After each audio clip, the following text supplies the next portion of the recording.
Okay, fellas, jumped in like really quick today to do a requested critique on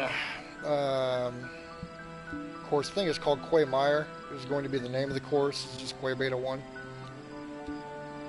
And had talked with him a little bit, and he was asking if I would give it a run through. And all that, so I'm going to do just that. I'm going to give it a run through and see what we can see.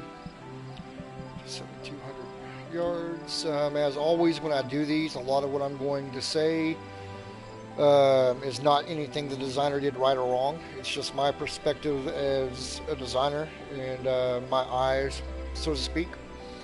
If there are technical issues, I will point technical issues out and call them for exactly what they are. But other than that, a lot of that's just going to be preferences or ways to polish things up or make things pop, sparkle, and the like. So it's nothing more than my opinion on 99% of this. So, then, of course, as other people tune in, they will likely chime in here and there as well.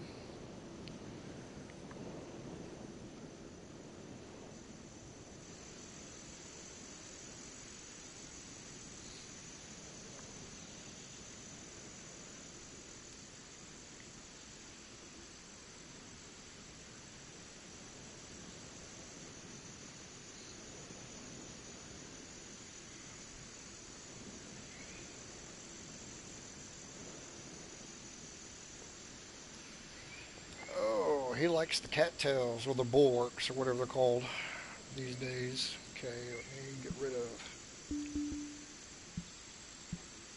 the ghost. Let me also get a couple of practice swings in here, eh?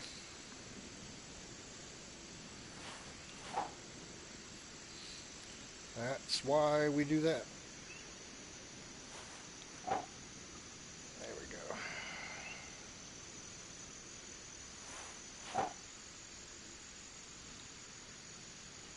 We don't get too far side to side on this. So, okay, let's get out of that and then get our overhead. So, the first thing I would look at would be the rocks right here. Not that it's a bad idea to line this bunker with rocks next to your fairway right here, but I would try not to use so many rocks.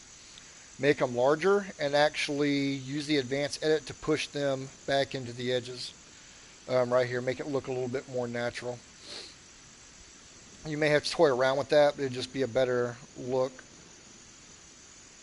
What we have going right there, this kind of looks a little bit sparse. Not a bad idea. It's one of those things that we get dinged on execution. So, like this particular rock right here, just make that bigger and then push it back to where it almost looks like you're, and you may actually have to manipulate the terrain a little bit up here on the top, but you can make it look like that your grass and stuff is growing down into that rock, and the terrain over time is, I mean, you know how it is when it rains or dirt gets moved around and it eventually moves it out.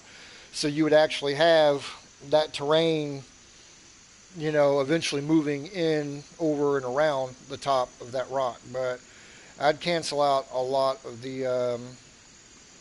um, the rocks you have in here and just make some of the other ones bigger and just make them look a little bit more natural into your area. I think that'd be a pretty cool look for that, especially given that we're a little bit hidden on our bunker right here. I'd probably even raise that up just a little bit or lower my tee box and front down. You actually kind of like want to make that shine. I mean, right now all you're doing is showing some rocks off that. So if you're going to take the time and put a bunker in like that, then give it some character, give it some life, and kind of make it shine. So either lower your tee box and your terrain, um, the secondary tee box, either lower this area right here down or raise the general terrain down here around this area. Raise all that up to where it's just not a stop. It kind of looks a little bit off to me when you don't have any kind of tree line or anything else over to the left of this. Like if you extended your tree line down here, run along the edges you're bunkering around, it'd make more sense. But just having this big wide open space around a bunker that's set in like that just doesn't, I don't know, just looks a little funky. I'd also think about some different plants in the bulwarks. I mean, if this is just a look that you're dead set on, by all means, but there's other stuff that looks better because at distance, these render like poo-poo. So you can make your grass a little bit bigger on that. If you're really trying to make it shine, make it a little bit bigger. Go with some different plants, almost like some shrubs and stuff, and sink them into the ground a little bit. This little area right here, I would probably raise. I'd almost make it like a knoll in front of that green, and I'll show you why here in a second when we play this. Ooh, got a little 9-mile-an-hour side wind here. I'm not exactly sure how I want to play this. I want to play it fast, apparently. So maybe that's safe. Maybe it's not. Ooh, just stick on up there. Okay, we'll take it. Damn. Get this out of my system before tonight. So when you look at this from this shot, this is where you got two things going. I actually like the hill he has over there to the left. I wasn't going to comment. I mean, one of the things you notice is the edges of your light rough. If you're going to go this far out on your light rough, especially, but just in general, you don't want all these crags and crinks and stuff in it. And it just takes a little bit of playing around with your heavy rough brushes up against that to where you're not actually. So the best way to say this is that there is an auto-gen layer of heavy rough that comes off the light rough. When you lay down your own heavy rough, you don't want to get it in on top of that because it will cause these little snags and kinks and odd, fuzzy, non-good looking things to happen to that. So you just want to find the edge of that auto-genned heavy rough and just push it right up against that and no further, and that'll avoid some of the things you've got going on here. That's exactly what that's from. But that's just one of those things you learn as you spend more and more time in the designer. So from this look right here, your little grassy area off to the right is almost buried. So you've put time and effort on something that's really not seen. And then think about how much more this would pop if this was actually raised up. And you have like a knoll in front of your green type area right there. It just looked better, and it gives your green some character as well, because you're going to get a little bit, if you do it right, you're going to get a little bit of the bleed off of that elevation wise into your green. That's going to create a nice natural slope coming off of that down into your green. That's a pretty abrupt elevation right there. Not what I would call extremely natural looking. Doesn't mean there's not a place for it, but it could flow a little bit better. So I'd smooth that part out just a little bit. I get wanting to have a shelf back here, but you can make more of a gradient on that and accomplish the same thing where the ball's still going to kick and roll off of it, but it not look so stark from out here. So just my opinion. Just my opinion.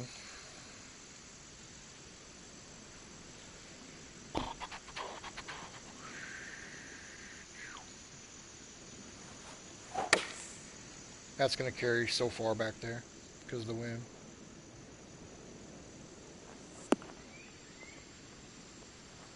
Hey, what's up, Irving?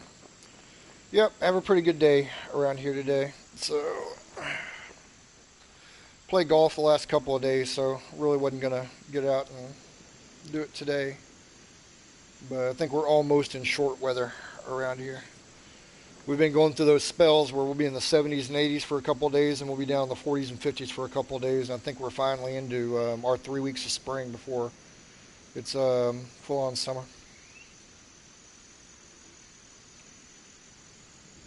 Just another day. Yeah, not a bad deal on the green over there. I would just take my time to smooth that out, make it look a little bit more natural to create my shelf over there. But they're 171, so they got a little bit of movement to them here.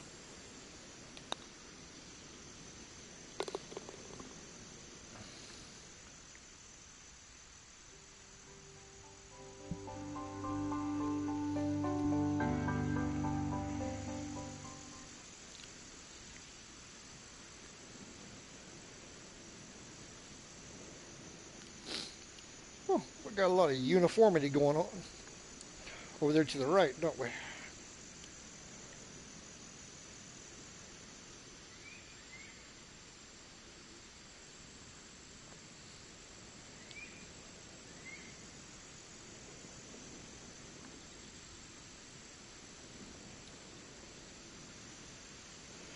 How about your day, Irving?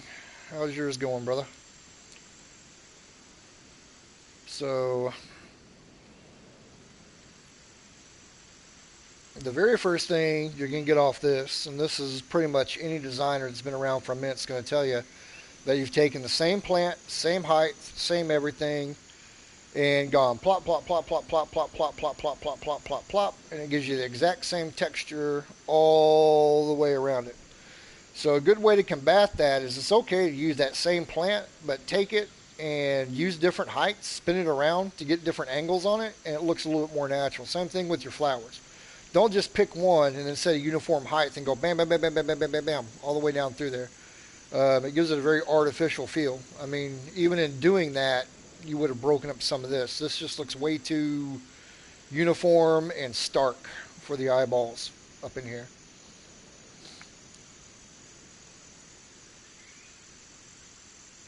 I'm actually one of those people, I like islands in my bunkers, especially my waste bunkers. I don't know that I like planting them like this, because then you got to think like somebody actually has to get in there and mow that and take care of it and all that. But I would definitely go back with my planting and take these bushes, like I said, some bigger, some smaller, and all that, and then take them and spin them just a quarter turn.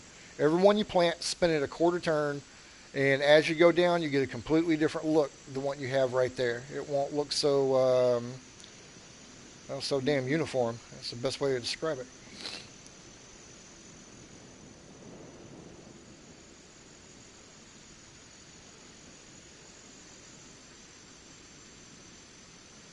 Not at the links. Not at the links. I've played that course just a few times. I told you I actually lived there for about 6 months when I first moved to Jonesboro, and got a house. But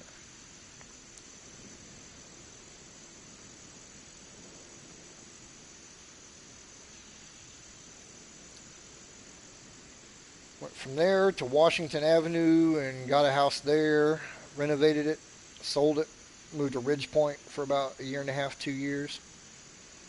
Same thing, got a house, renovated it, sold it, and then Sage Meadows, and still have a house out there that haven't sold yet, but I think that's going to be on the horizon.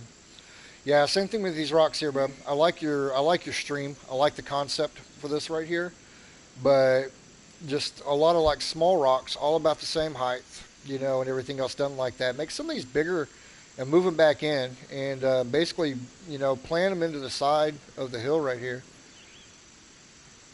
It not only gives it some character, it just makes it look a little bit more natural.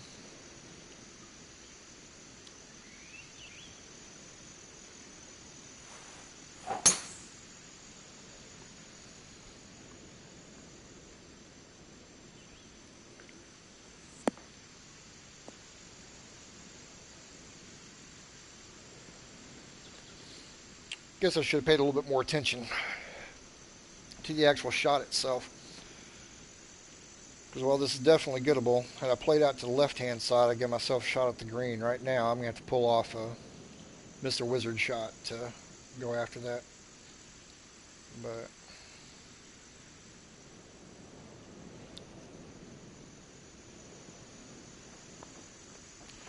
I'm not going to get too much into the planning in some of these areas over here. I mean, I definitely think there's things you could do that would help your looks just off the course.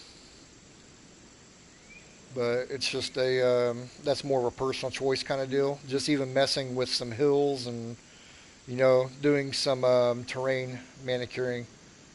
So it's just not looking flat, same texture, same everything, and some autogen trees here and there. Take away from it for a little bit. Oh boy, this is a dangerous shot here, don't you know?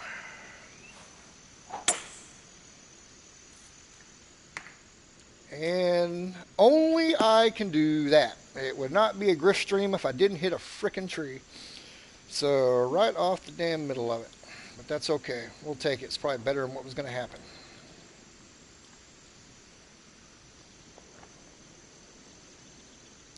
Not a big fan of the canal over here. It's something about that. I like the creek and the stream, but I don't know about the elevation of this fairway and behind it. So that could be lower with a different look. I mean, there's just something very unnatural looking about something that high banked over on the other side, but that's just my own personal thing.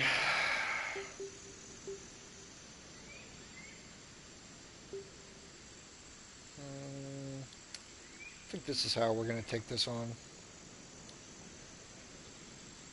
97, we're up 6 feet, so let's de-loft just a little bit.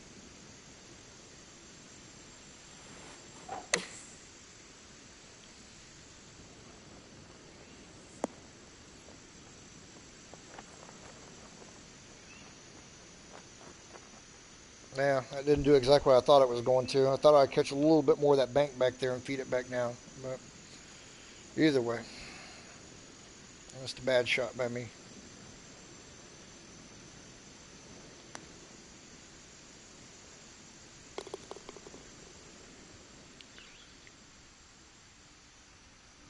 Got 4 of the same tree back on that ridge behind there. 4 of the exact same tree. Those are the kind of things you have to watch. Looks like he went Jurassic Park on the flowers here, trying to get a show them off from the tee box.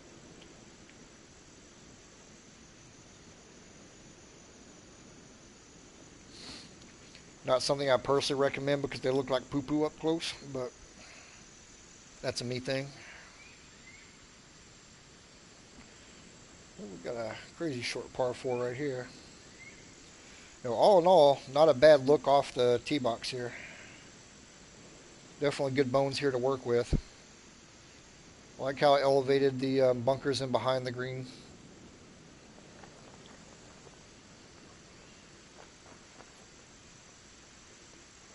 You can play around with your sculpting just a little bit.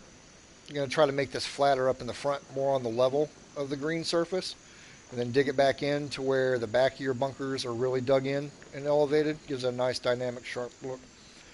And there's a lot of videos out there on bunker sculpting that you can dig up and look and see how people kind of go about it. But we got something fucking weird going on here, don't we? Is that concrete? Is that like cart path or something laid down in there? Or that's just odd. So I know what you're going for right there, but I probably would have gone a different direction. The flowers, grass, rocks, and all that is a good idea, but you just have to understand that at a distance, shit's not going to render, perfectly.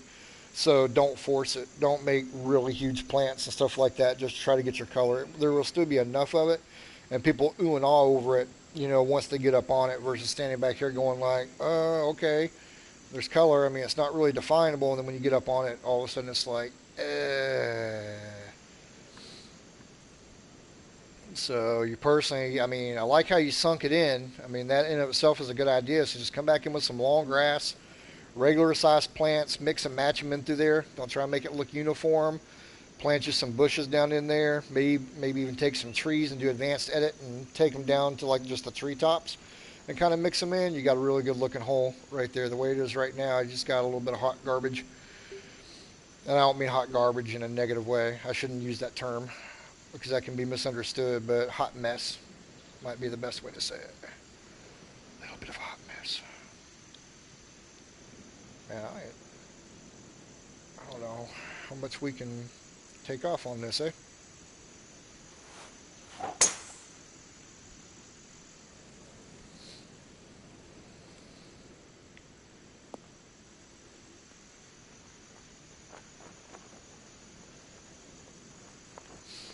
That'll work.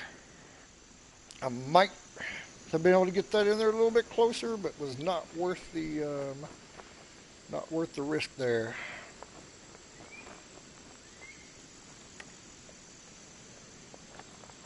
Yeah, you just check up all nice and pretty right there. Don't you dare roll out. This is one you don't want to go past. That's a really big green.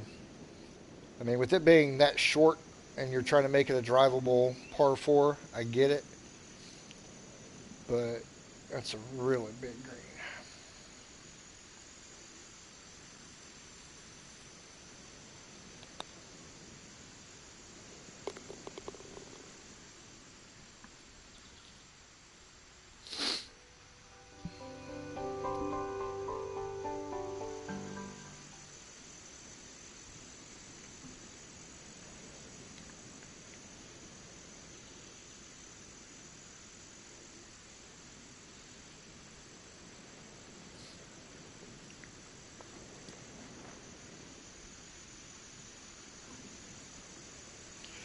Not a bad looking tee shot here. I would have mixed up my yellow palette down in there. I would have done something, just kind of break it up just a little bit where it's not just the white, because you got that and you got a gray hillside.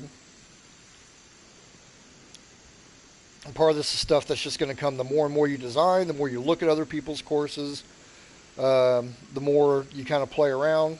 I mean, the best way to say it is when you start playing courses, look at it and ask yourself why designers did certain things, whether it be from a whole construction idea or from a planting standpoint. Find designers you really like and you like their planting style and all that. You don't necessarily have to emulate it, but kind of get a feel for why they may have done it. And it's never a good idea to use 1, 2, 3, 4, 5, 6, 7 of the same tree. Right. Your focal point. I know you like the color and the color contrast, but it's, you got to be able to change sizes on those and bury them up a little bit and all that. Hold on one second. I've apparently got just a crap ton of messages and stuff going on here that I've ignored. I don't give a shit about Facebook.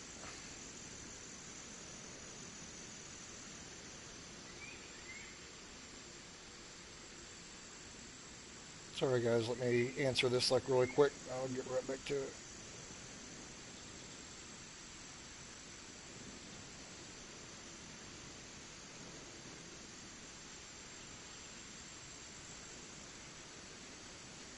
Okay. So we got a 195 yarder.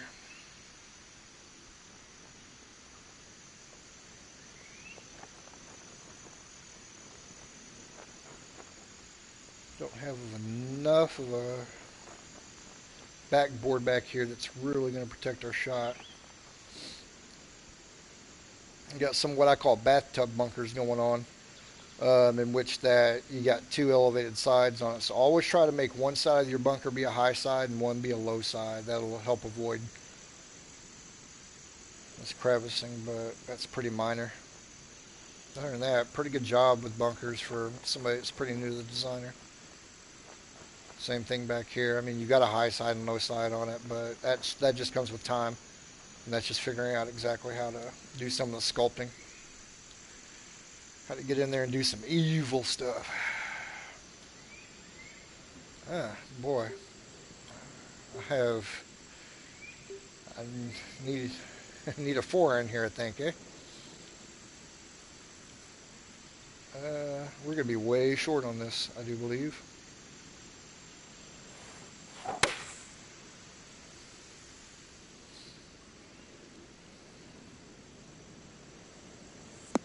Oh, got the right distance, but it's way right on it for some reason. It's that 10-mile-an-hour wind there. Didn't really, had a little bit of an angle to it. Didn't help us at all. Whew. And I apparently got caught right in the wrong part of the green. I looked at it in front, but okay, this...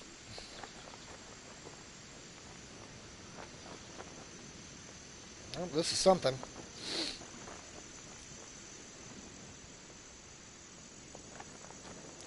So, people that have watched me do this before will tell you that I'm a big believer, especially when you're dealing with red, to only have 3 grid boxes of red or yellow right there, and now you're going to see exactly why. This is silly. This does not work on this big of a green, and this is a huge green, all this break. I mean, this is...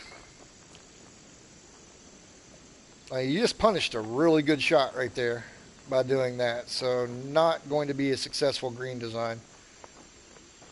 I can honestly say that when I was scheduling for tours, I would not put it on tour for probably this alone. That's pretty severe right there, man. You limit your stuff and you can still get the thing. You can still penalize somebody for coming up short on this without doing this. You can still give them a chance on your green, but with the physics of the game, you know how hard I'm going to have to hit this to get it up there? I mean, this is crazy.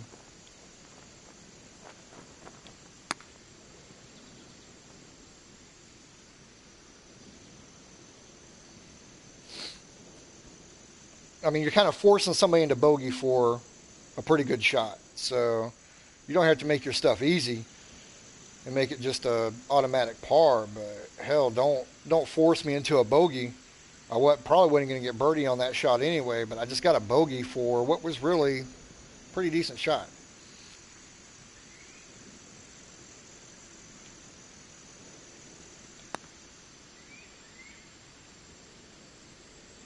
Nah, lucked out with the par on that one, but you got to be really careful with your contouring like that. You don't want that many red grid boxes down through there. And part of that is just the physics of the game. If we're talking about real life, that's a whole different thing. I have a lot more control over what I'm doing with the putter and all that. In this, I mean, you have limitations. You have to work within those limitations. So not so much red and yellow contour there, eh?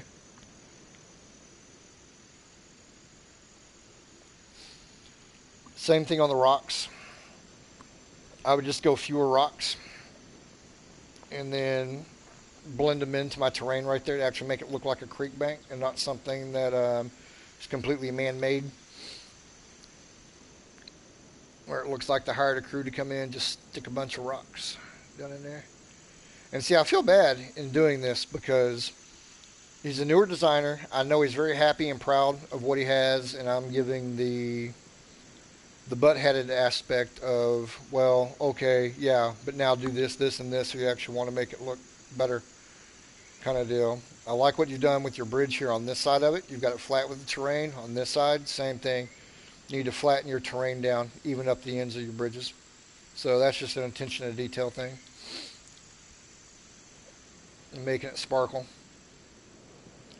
The people that are considered the best designers, it's not that they always have the best hole ideas or their hole ideas are better than everybody else's. It's because they spend time doing the extra little shit around a course that, you know, it's just the quality of the work kind of deal. All in all, I mean, nice concept to your hole right here. I actually like that. Still not a big fan of the canal look right here. There's no reason for that terrain to be that high. You could start dropping it off from down here and slope it down in there, make it look like a natural creek and everything else. And the same thing, it just ends right there abruptly. So that would be something that from a contest standpoint, or even if we were just doing reviews on After Dark, it would get gigged. So continue your creek down around there. That's just finishing up a hole is what we call it.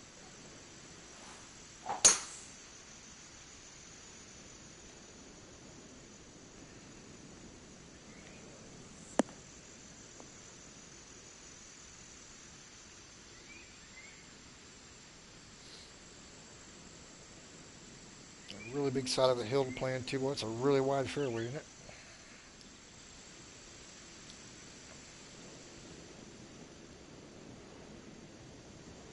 Now, I have too many problems with that. It's really wide. I mean, it's made to kind of play in that way. You can be up on top of that hill, or it could flow back down in here. Either way, I mean, that could work. Really nasty side lie. I mean, this is really long par 4, really nasty side lie. I have no clue where this is going to go, if we're just being honest about it.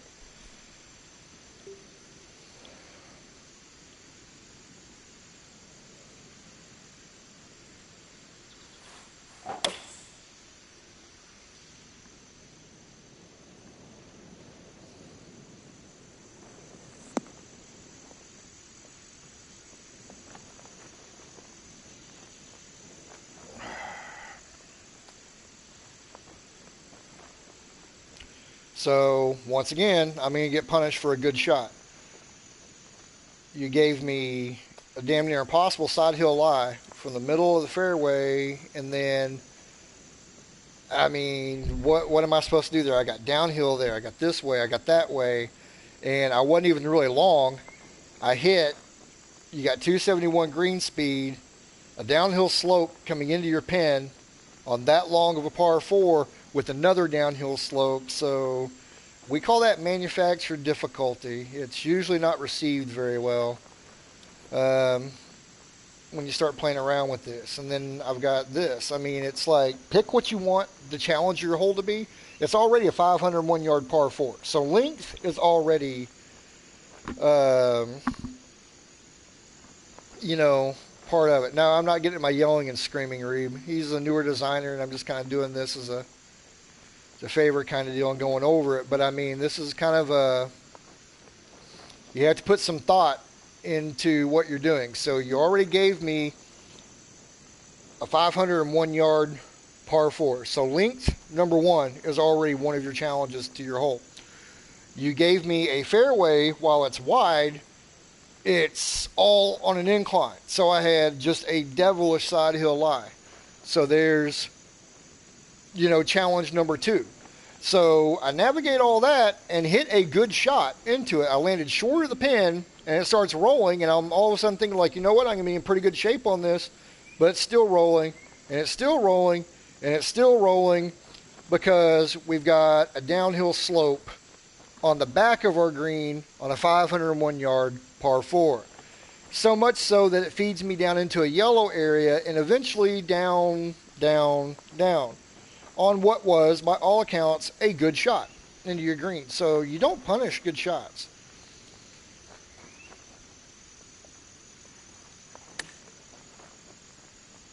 Yeah.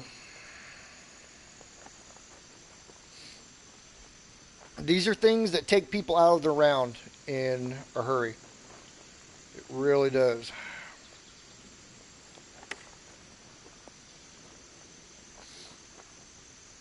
Shit, I'm going to get a double bogey on this because I know what this putt coming back is. Maybe not. But either way, still, I mean, there was no reason. I mean, you got to think about it. If you're going to have, and these greens are crazy huge, but if you're going to have that long of a par 4, always slope back to front. Always. Always, always, always. It is a cardinal freaking sin to have back slope like that on oh,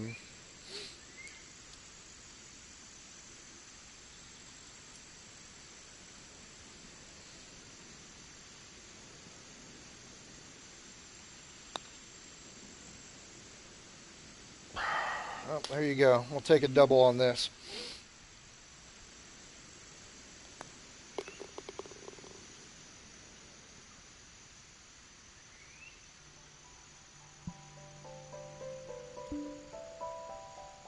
Had a pretty good round going there until that one. So same thing on the plants you've done up here.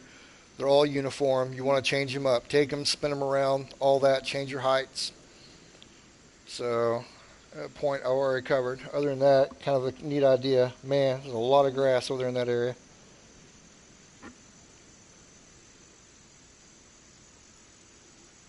This is a beta of, it's going to be called Quagmire. One second. Let me get back on my laptop really quick. I'll have to go look and see. The designer is Matchless One. And all you people like notifying me and messaging me and liking shit.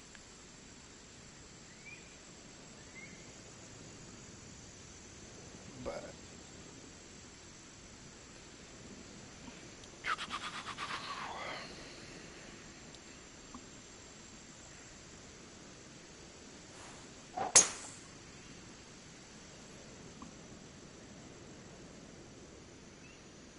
and don't get me wrong on my last comment, I don't mind a long par 4 at all. I have no problem whatsoever with a 501 yard par 4.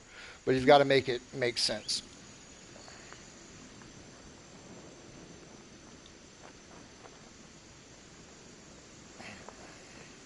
Okay, no problem with the false front. I'm not crazy about the yellow slope right there to that.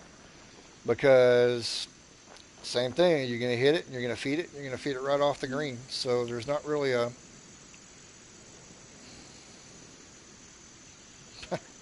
I don't know what to do with this.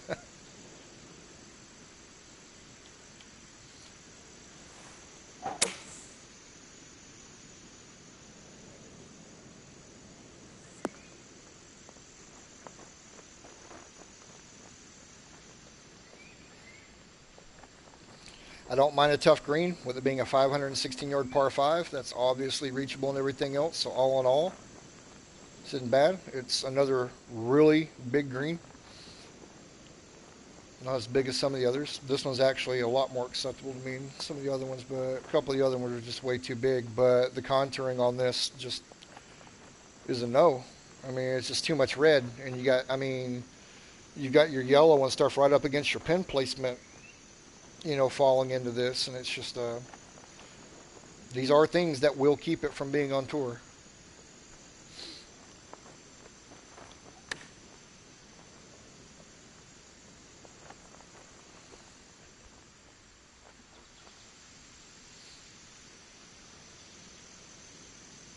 Yeah, see the rule for tours is no red or yellow in the grid box that the pin sits in, plus one grid box in any direction. It's going to hit it. It's not showing up yellow because of where I'm sitting at. I guarantee you from different angles that shows up as yellow coming right down into there. So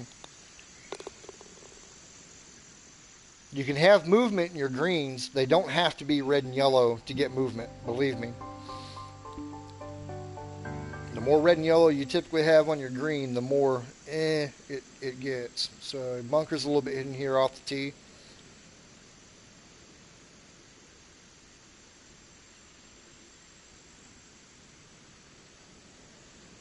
I'm not a big fan of cutting it right into the rough. I actually like your planting right here in that little area. That looks pretty cool.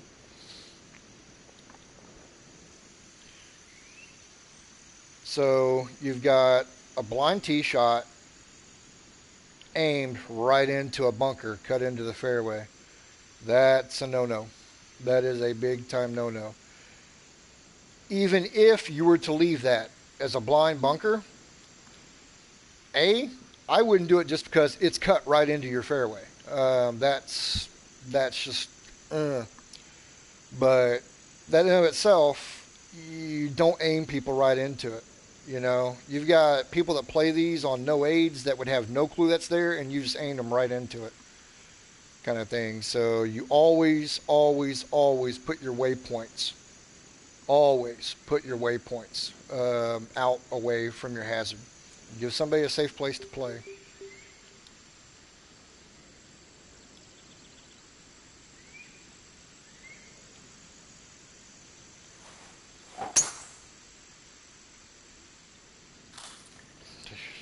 No, I thought I could cut it, but no shot. You've got some really good ideas on this hole. It's just an execution thing.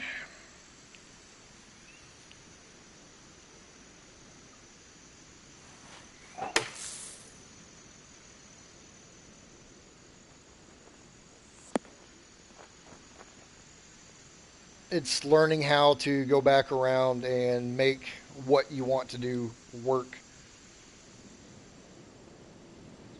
At this point, like I said, you got some really cool stuff going on, but this bunker right here, actually in your fairway, and I realize it's a short hole and all that kind of fun stuff, but when you hide it like that and you aim people towards it, that's just a no-no. Just a no-no.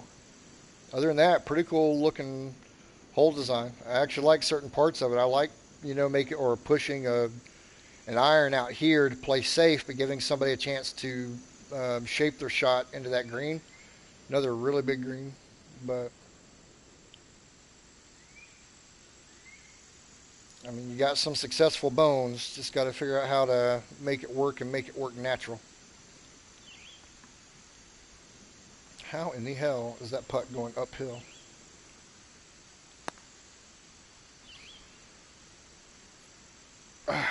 Come on.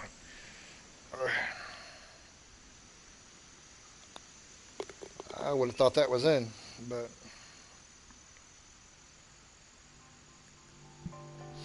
you've got a lot of the same trees, the same sizes in and around. That's from a look standpoint, wouldn't want to really do it kind of deal.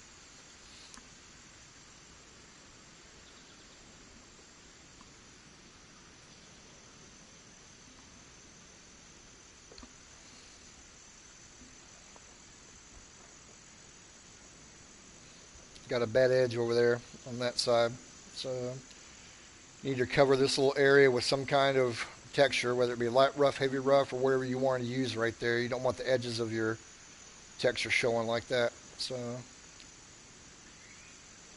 a lot of grass.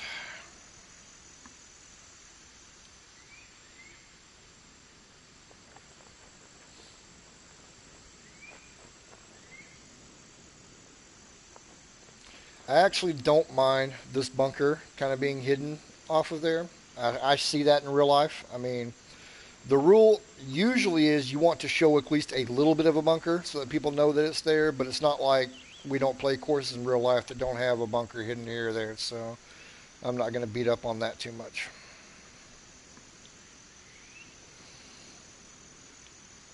Good Lord, it's 152 minus 10.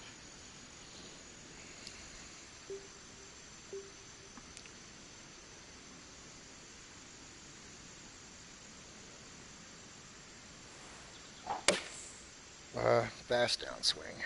Great. Well, apparently it was just barely fast because it didn't really hurt me a lot. So other than a couple of things I pointed out, pretty cool little hole.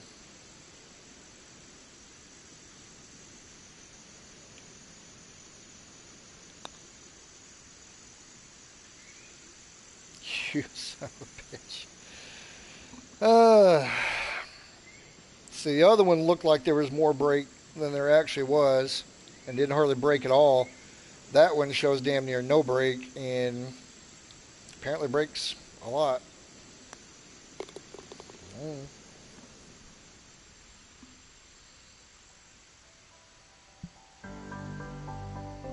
I think that one hole got into my head right there. That fifth hole, man. I was off to a pretty good start, and I haven't really done shit since then. Cool little concept right here. Kind of same thing with the rocks. You need to learn how to like start using the advanced edit tool to kind of bury them into your shores and everything else. Just gives a more rugged, natural look. All in all, though, not a bad idea with it.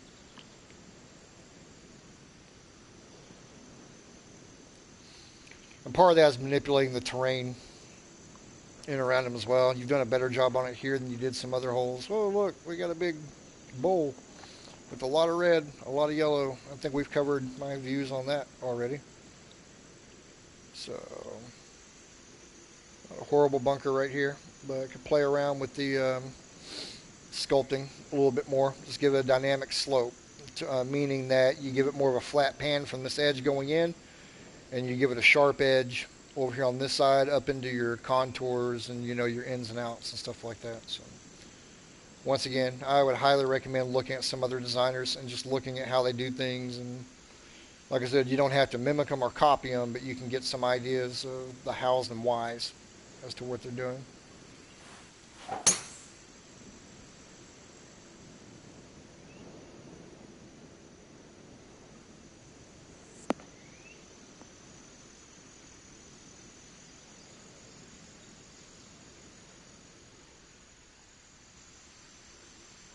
Long par 5 on this one, though.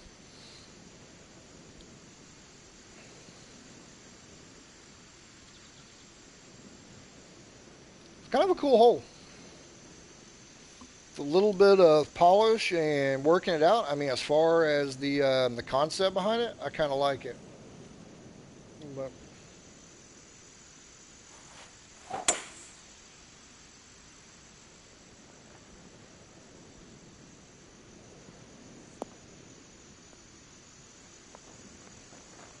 and the right wind, that's damn near reachable.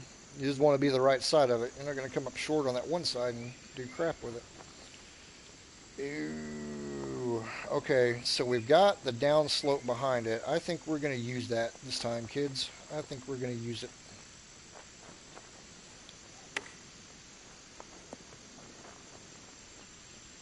I go up, I'll come back down. Not nearly as much as I thought it was going to be, but same thing here. I applaud the effort of the bowl, but that's just too severe for a green, man. Way too much red coming down through there.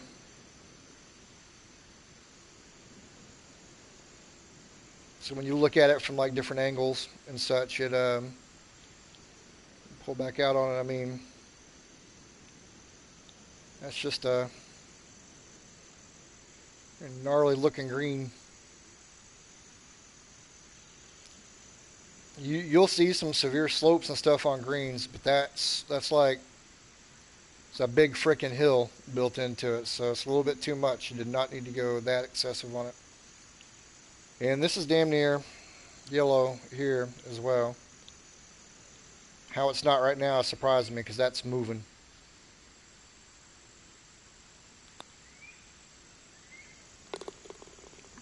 Adds a lot of pace in that little putt right there.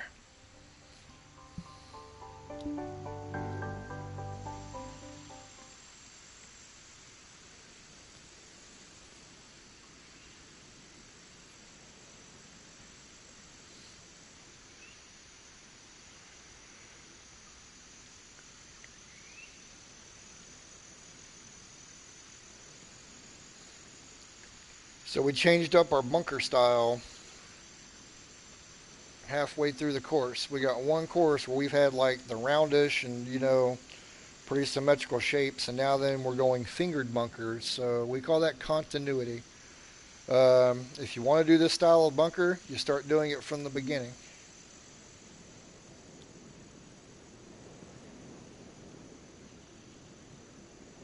Or has he, and I just haven't noticed it. So I guess he's been doing it some. I mean, I know the shapes and everything else, but I don't read those as fingers from the other shapes, or from the other areas. I guess that's what it is. Go around there. We had that one. I mean, no fingers that remembering, and then we just have like heavily fingered bunkers. So like I said, I'd kind of pick one style or the other and run with it beginning to end. Another really long par 4. It's elevated, so there's that. I better look at my contouring right here because there's a lot that will push you right down into the rough. A fast swing will push you right down into the rough as well. So I screwed myself on that one. I knew where to hit it and didn't. So probably a little bit too much contour in that, man. Especially given that it pushes the ball down behind trees. So yeah, same thing. Pick and choose what you're going to punish people with. Pick and choose.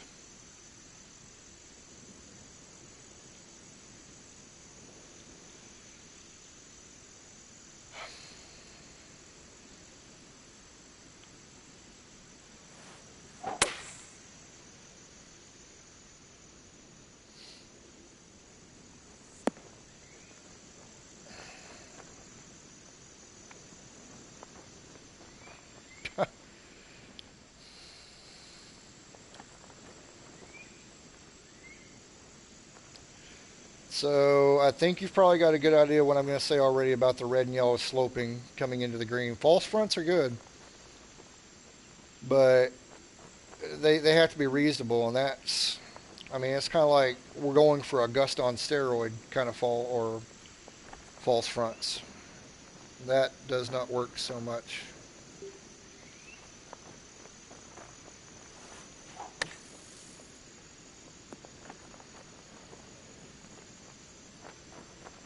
Hooray for a very fast. I'm surprised I didn't skull that all the way through. That was kind of lucky that worked that way.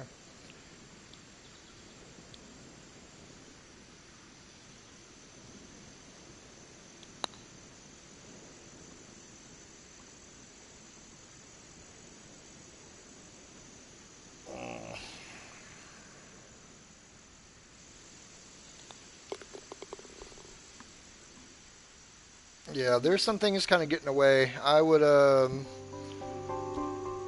look at some other designers' greens and start kind of getting an idea of ways to create my movement and my slope and my contouring without being so dependent on that much red and yellow. It just does not play well. Just does not play well. So we've got this crazy elevated tee box and we can't see our green complex at all. So I don't understand why we need to be this high up, but to each their own. Oh, that's going to take math.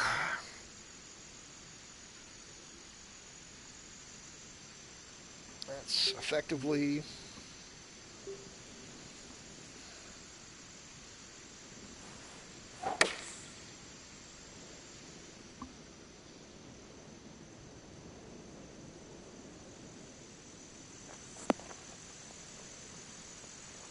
wind held it up a lot more than I thought it was going to. But thank goodness we get these red and yellow slopes to put through. That's what we're looking for. We got them all around the pen. We got them all over here. So, yeah, these greens don't work, brother. I hate to be the bearer of bad news for you on that, but the greens just don't work.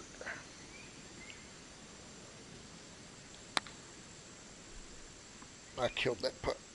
Or did I? I thought I hit that a lot harder than what I actually did.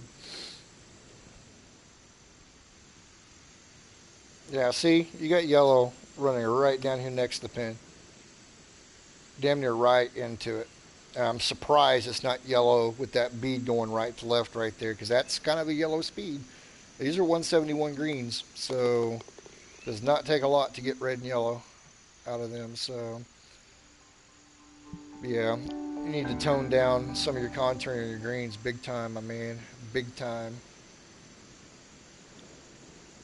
There are ways to do it and to use it, but it has to be done in certain ways for it to make sense.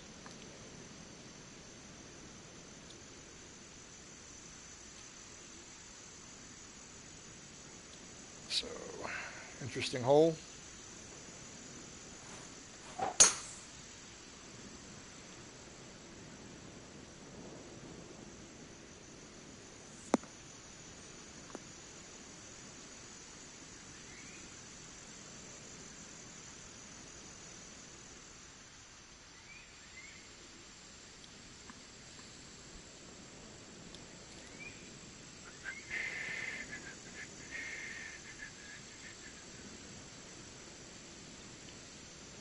Uh, that's going to fly.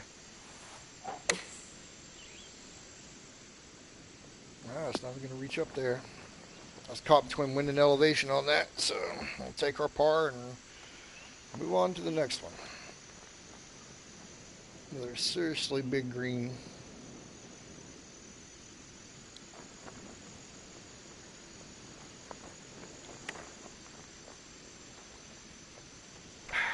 Get in there.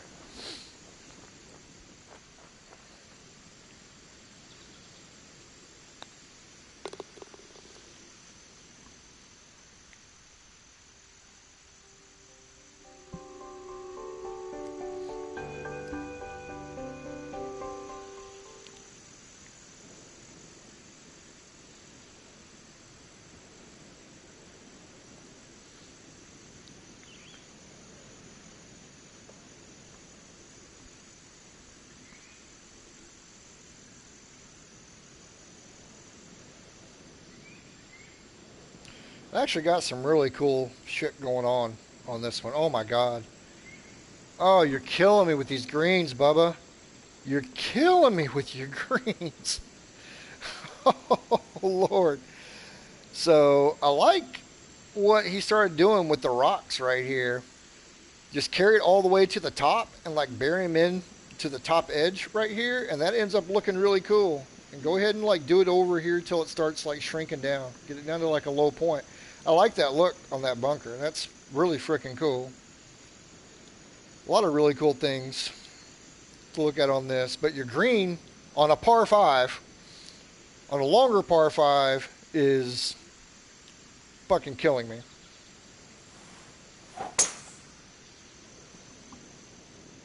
I already saw that beast, and that is such a complete no-go. It's not even funny. I don't mind the canter on this fairway. It's wide enough. You can play it where you want to play it. I mean, you're going to have wind to reach over there at that point because it's where it was. Come on, man. That doesn't work. That just does not work. I mean, you got to think about what happens when you've got to putt from down here. And I know when you're in the designer, this seems like a really good freaking idea, but when you're on tour, that shit is just a no-no. And where are you going to put 4 pins on this? You got one there. You can go one back left. You can go one front left. And you're almost pushed out of a pin location right here middle left because of your contouring. Because of the way the yellow runs, that's going to keep on going down in there. So, I mean, you got to have 3 yards from the edge over here. You need a couple of grid boxes here or there. I mean, it's just too much red. Too much red. Got carried away. I mean, if I was smart, I'd leave the shot out here somewhere, and then just try to pitch it up in there. I'd actually go with this leave a lot of distance in there, but because I am who I am, I'm a sucker for this. I'm just going to see what happens here. So I hit a good shot in. Oh my God. Well, that was not intentional, but fuck. I can't even prove a point. Only I can do that shit right there. So I was trying to hit it like that to show that I hit a good shot into the green. I took what the designer gave me, and it was going to hit here and roll, and I was going to end off way the hell off down in here somewhere because of the green. But instead, I hit the flag stick, and I'm going to eagle it off of a fluke. That was crazy. So that's just way too severe, man. I'm not trying to get all up in your shit, but you just can't do greens like this. Not and have people show up bright-eyed and bushy-tailed to play your courses. You'll have 1 or 2 people here and there. They'll be like, "Oh my God, that's so challenging." Blah blah. You're gonna have 200 people for every 2 of those say, "What the fuck?"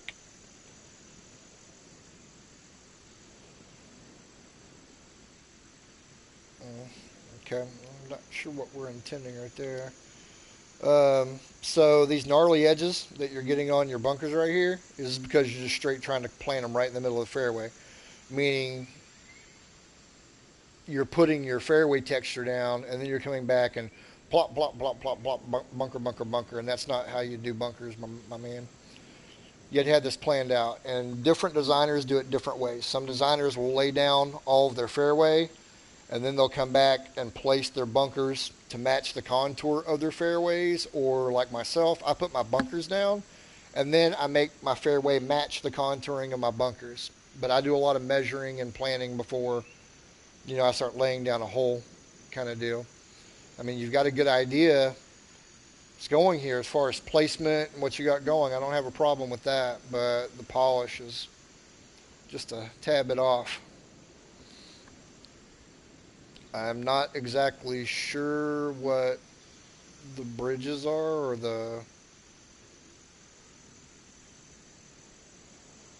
I'm not sure what that's supposed to be, but artistic license, I'll let you have. But yeah, same thing.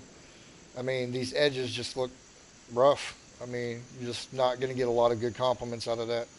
Regardless of how good your course is or plays, that will bite you in the ass every time. I mean, interesting looking tee shot. If you're just standing from the tee looking out, I kind of like this. So,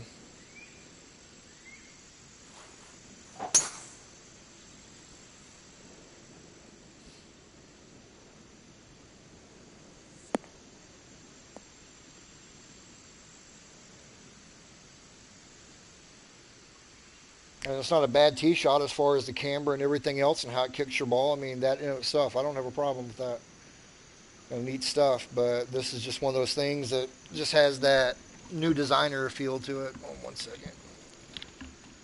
I'm going to plug this controller in. I don't think going wireless is going to work for me anymore. I like being able to sit away from the TV, but I have all sorts of damn problems when I go wireless.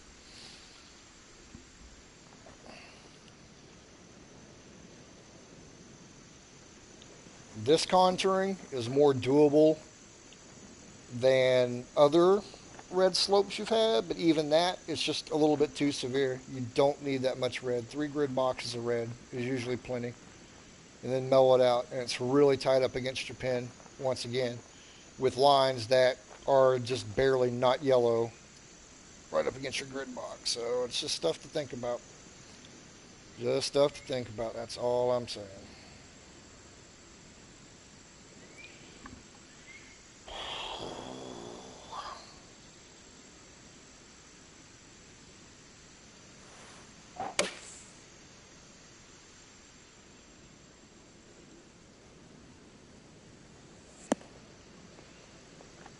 I wanted to loft that just a little bit so bad, but I couldn't risk being short. I'd rather play it from back here than come up short on that mamma jamma, because that's a healthy putt right there, and you have to hit it so hard to get it up to the top. It'll have so much speed coming in that you're not going to stop it because we're on a downward slope.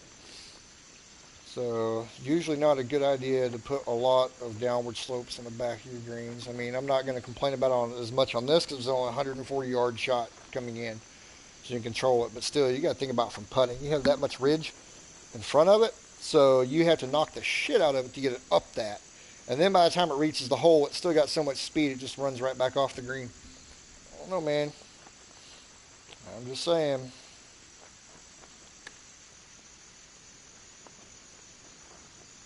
I couldn't even go after that because you don't want to be even a hair too long.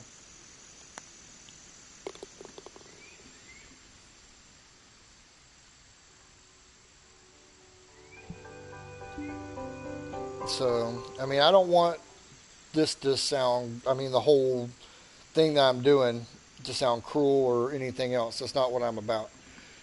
You've got good bones here. You actually have some very good ideas as far as your holes and the way they're laid out and what you're going for.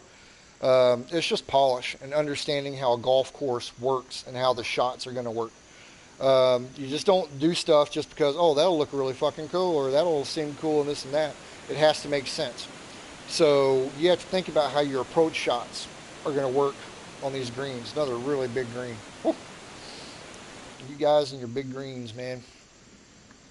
So I mean, like on this right here, I mean, what's the purpose of this much of a fall off? You don't really see it a lot on golf courses. When you do, there's usually something, a reason for it. But, this just feels like, oh, I need something. If somebody goes left, it's really going to like fuck them up. So, here, let me make them go left and fuck them up. And then let me put like a really crazy red green up in place as well.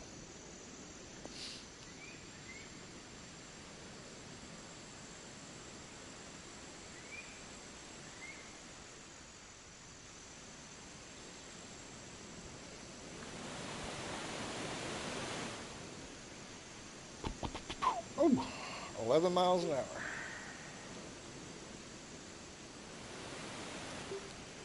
And I am firmly between clubs here, so I'll just do this.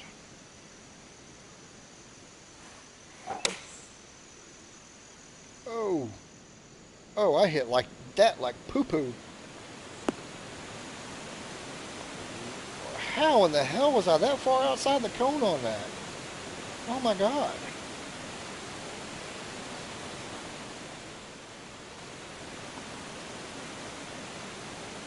Well, thank God. I mean, I'm only 89 feet away. I've still got another, what, 200 feet of green to work with behind me right there. So, once again, greens are just a tad bit large there, man.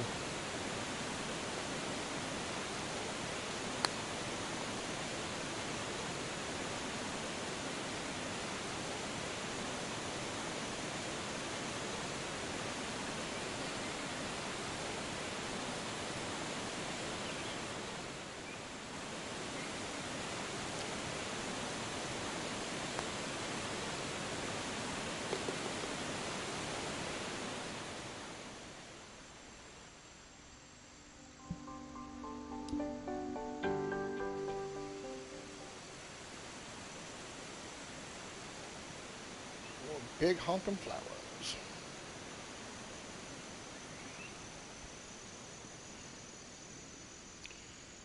Same thing with your textures and around your bunkers and such. That's just a no-go. So 163 yard shot. We've got more red and yellow right up against our pin. So we effectively don't really have a place to land this, like, at all. I may not make it up there if I leave it short and try to make it run out. If I actually go and try to land it up on this shelf, I'm not going to hold. I mean, it just doesn't lend itself to a very successful shot here.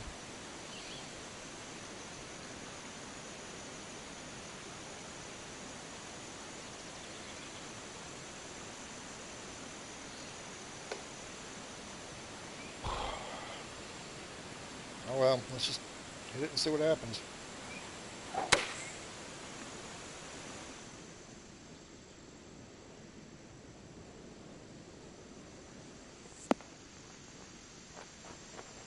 I mean, that's fine with me. We're just going to leave it short and play for par. I don't know how you get to that shelf, and by doing so, you can really screw yourself because if you don't leave it short of this pin up here, then you hit it long and you get that run out, and you'll end up way the hell down here on this side, and that's not where you want to be. So I'll just do this and just get it up there close and be done with it.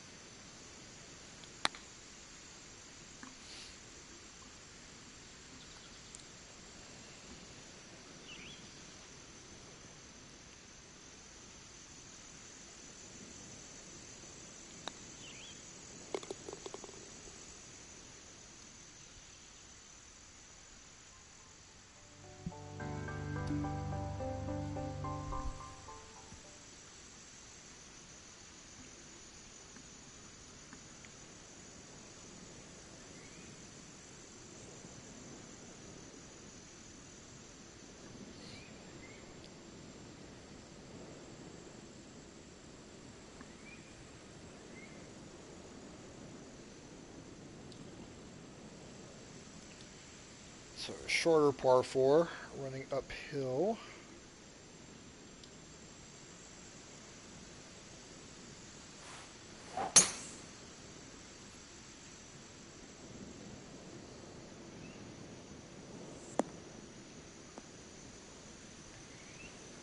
It's a waterfall built into there. I'm not going to comment on waterfalls. That's completely whatever makes designer happy. So I'm not sure about the hump you have right here. You effectively just like block off part of your bunker. I mean, all this needs to be flatter and lower than the other side to like really make that bunker stand out going into your green. But this is me. And we're up 51 feet. More math.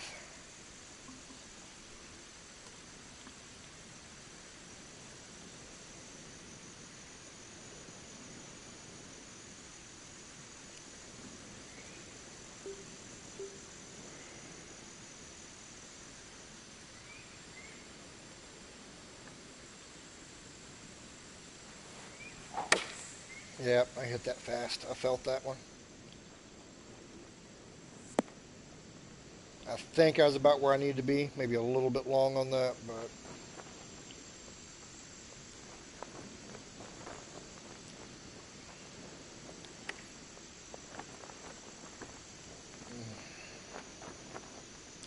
how in the hell did that chip fly that damn far?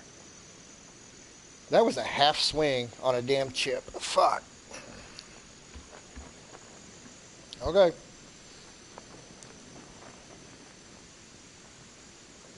I guess I didn't check elevation. I may have been 6, 7 feet up above and just didn't see it with my eyeballs. But that was crazy that that one flew out that damn far. But of course, we've got something to put up right here.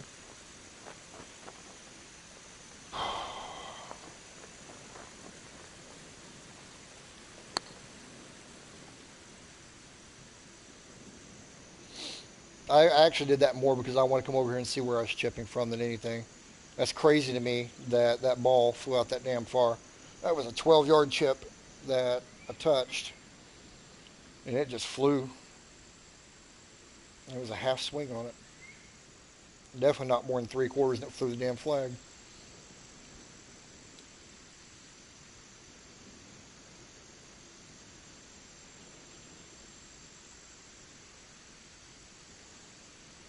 And apparently went uphill and downhill. Hell, I don't know. That's crazy. That's crazy. This is all damn near yellow. I don't know how this is not a solid shitty yellow that we're putting through right here.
It's kind of a cool look going up into there. You can probably exaggerate even a little bit more to show that bunker off, because you're only seeing like one little sliver of it, and you got a whole big damn complex. So no reason not to lower this side over in here as well.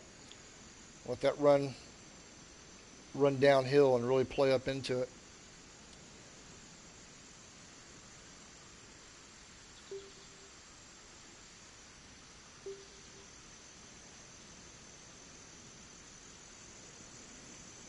Oh, mercy.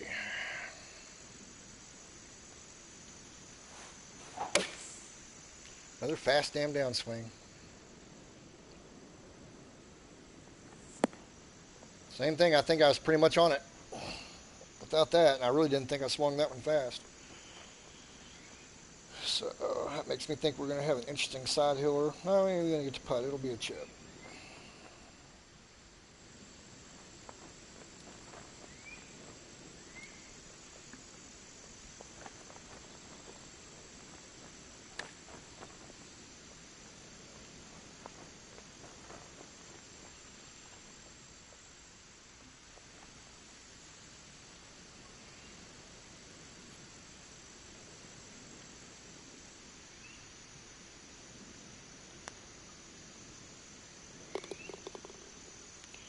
Yeah, so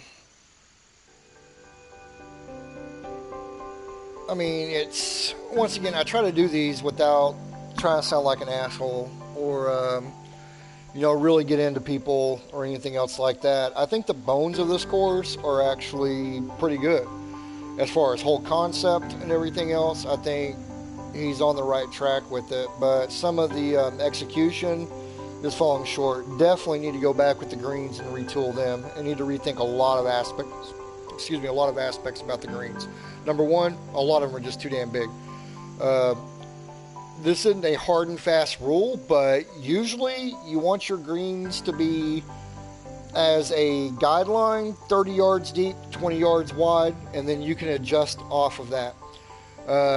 These 80 yard greens don't work for me at all. There's just nothing realistic about them. There are certain holes on certain courses that have greens that big, but that's just not a usual. And you can see where it comes from, that when you put that kind of sloping on your greens and they're that big and it puts you that area, they're damn near impossible putts, man. I mean, you're just trying to say, okay, well, fuck you. Here, take a bogey. Even though you hit a good shot into it, still have a bogey, because it's not just the size of the greens, it's the greatly exaggerated, overdone contouring, along with some really tight spots to hit into those areas, given the length. You're not giving the player a way to play your course. It's everything is just feels like, by the time you get to the 18th, it feels like you're just trying to mitigate damage. And you don't want people to feel like that playing your course. You can make it interesting. You can make it, flow, and you can have some exaggerations here or there, but you want them to make sense. They shouldn't just be okay, you hit the perfect shot or fuck off kind of deal. And that's what a lot of those are. And I don't have a better way to say it. There's that one par 3 that I told you straight up, I landed short because that was a better shot than anything else I could do. I'm not going to get close to that pin. Not given the wind and everything else going on, no way I'm getting close to that pin. If I land it short, I can at least putt up there and leave it close and take my par. If I try to get up close to that pin, I'm not going to keep it on that shelf. It's going to go off and it's going to roll way the hell down to a different side and leave me probably 8, 9, 10 grid blocks of red and yellow to putt up. That if I don't hit it just perfect on the putt on the speed, I could still come back down the other side of it because it's right up against that. So I putt it hard enough to get it up there. Well, it's not going to stop because you've hit it so hard to get it up that it still has speed to it. These are 171 greens. So the greens definitely need a lot of work on them, a lot of work. I don't want to bust his chops hard because I know he's put a lot of time and effort into this, and I recognize that and appreciate that. But we're also just talking about a design kind of thing. I don't want him to submit this to and I'm going to be honest. I don't know if he's watching or I think he was going to try to. If not, I was going to embed this for him to watch. But this wouldn't be accepted on TGC Tours. This would not make it into the database. With the way the greens are done, with some of your edging on your fairways where you got textures that are just basically missing, where you got that brown rough edge and everything else, they don't take those courses, man. I'm just telling you that. So I don't want you to put that kind of time and effort into something and then it not get accepted into the database and be like, well, but why? Kind of thing. These are the things I'm pointing out as you go through. They're just technical no-nos. There's no way you would get this course on tour just with the greens. Even PGA and Roker, I think those scheduled to have a hard time thinking there was anything fair about that. Even on what was it, the 4th hole or the 5th hole?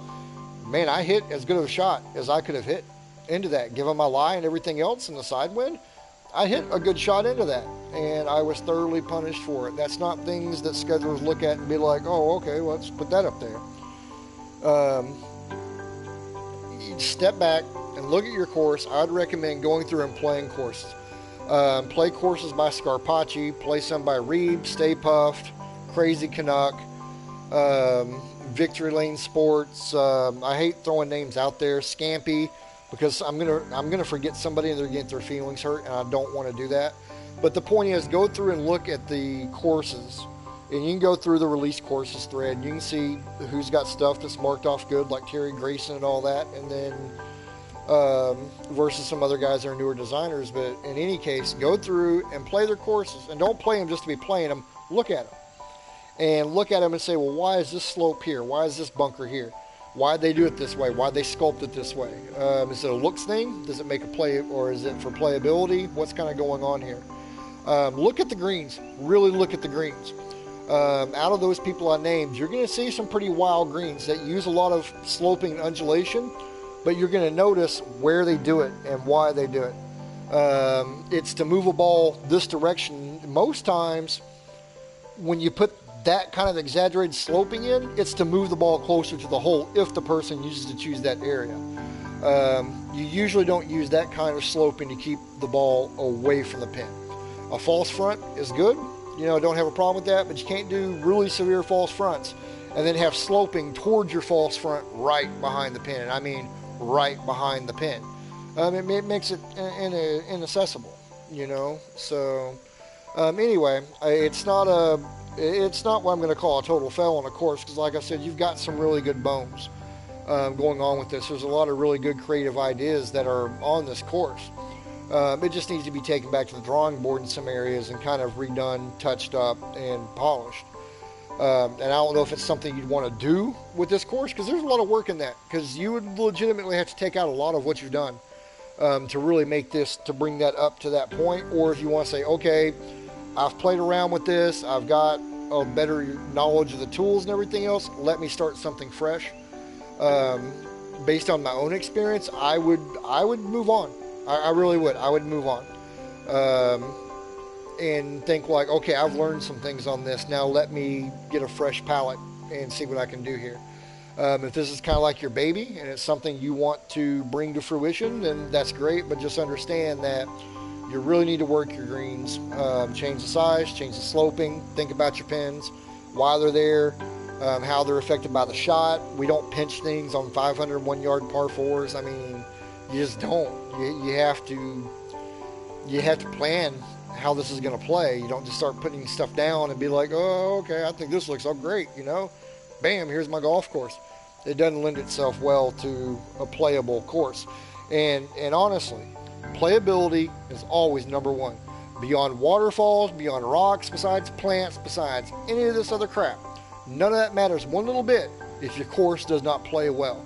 And focus on that first. Forget about all your damn trees and rocks and all that. Make your course play damn near perfect, and then go back and worry about that kind of stuff. That would be the one piece of advice I can give to a new designer, is that right there. Make it play damn near flawless first, and then worry about the way your course looks. So, other than that, guys, kind of ran through this. Like I said, I don't want it to be a bummer. I try not to do that. I try my best not to make designers feel like shit about putting stuff in, because I know as well as anybody the time and effort that goes into putting these things out. But he wanted some feedback. I told him, or I think he knew going into it, that I was going to kind of be gloves off and, look, I'm just going to point things out and blah, blah, blah. And that's what I did. And that's my honest opinion of what it is. So if I was doing this for a contest, that's the exact feedback you would have gotten. Well, no, I'm not going to lie. Had this been for a contest, it would have been harsher.